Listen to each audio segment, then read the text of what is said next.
पेण, पनवेल या 3 गावातील किंवा या 3 तालुक्यातील 124 गाव जिथे पेशवे फडणवीसला तिसरी मुंबई करायची. नुकतीच ती जमीन आम्ही अंबानीच्या घशातून काढलेली आहे. पण त्यावेळी सुदैवाने कोर्ट होते. आम्ही अंबानीच्या विरुद्धचा आंदोलनाने जिंकलेलं नाही, पण ते आम्ही कोर्टात जिंकलो होतो आणि सुप्रीम कोर्टाने सुद्धा अंबानीच्या नावावर असलेल्या सगळ्या जमिनीचे सातबाराचे उतारे रद्द करून शेतकऱ्याला जमिनी परत दिल्या होत्या. त्या परत दिलेल्या जमिनी आता परत 124 गावात तिसरी मुंबई आणायची आणि त्या जमिनी तिसऱ्या मुंबईसाठी घ्यायच्या. म्हणून 1 जुलैला ही सगळी मंडळी कोकण भवनवर मोर्चा काढणार होती.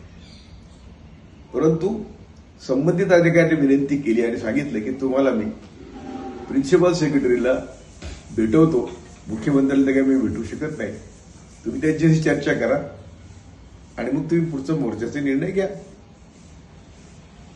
त्याप्रमाणे यांनी वाट बघितली.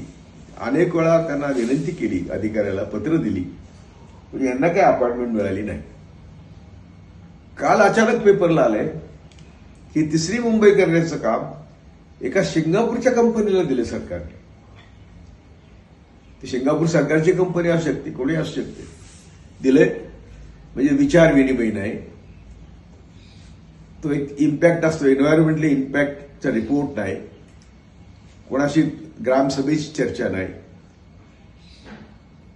म्हणून मी याला पेशवाई म्हणत असतो की यांना कोणालाच विचारायचं नाही आणि लोकांच्या जीवनाशी तू कोणाचा विकास आणि कोणाला तुम्ही भकास करताय याचे अजिबात भान नाही.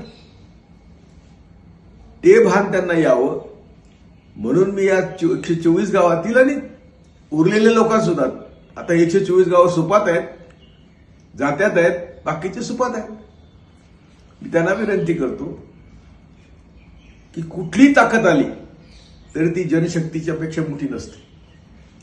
आता आपण जनजी बघितले, इथे तरुणांना विनंती करतो मी की तुम्हाला काय भवितव्य आहे? तुम्हाला 1-1 कोटीने 2-2 कोटी एकराने जमीन दिली तरी मुंबईत पाय ठेवायला 1 कोटीत काय मिळतं का?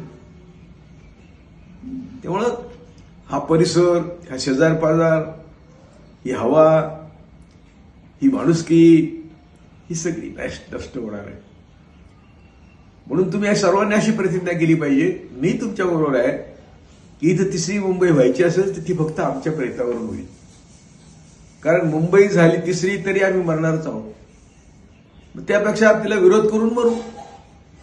अशी जर तुम्ही लोकांनी, आम्ही सगळ्यांनी भूमिका घेतली आपल्या लोकांनी, तर ही मुंबई आपण रोखू शकतो. आणि ती रोखण्याचं काम तुम्हीच करू शकता, कोणीही तुमच्या मदतीला येणार नाही. ना पोलीस येतील, ना कोर्ट येईल, ना मुख्यमंत्री ती येणारच नाही, सरकार ती येणारच नाही.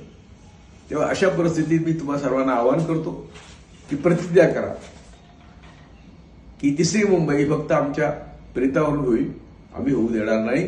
कारण त्याच्यात आमचं सगळ्यांचं भकास, आम्ही सगळे भकास होणार आहोत.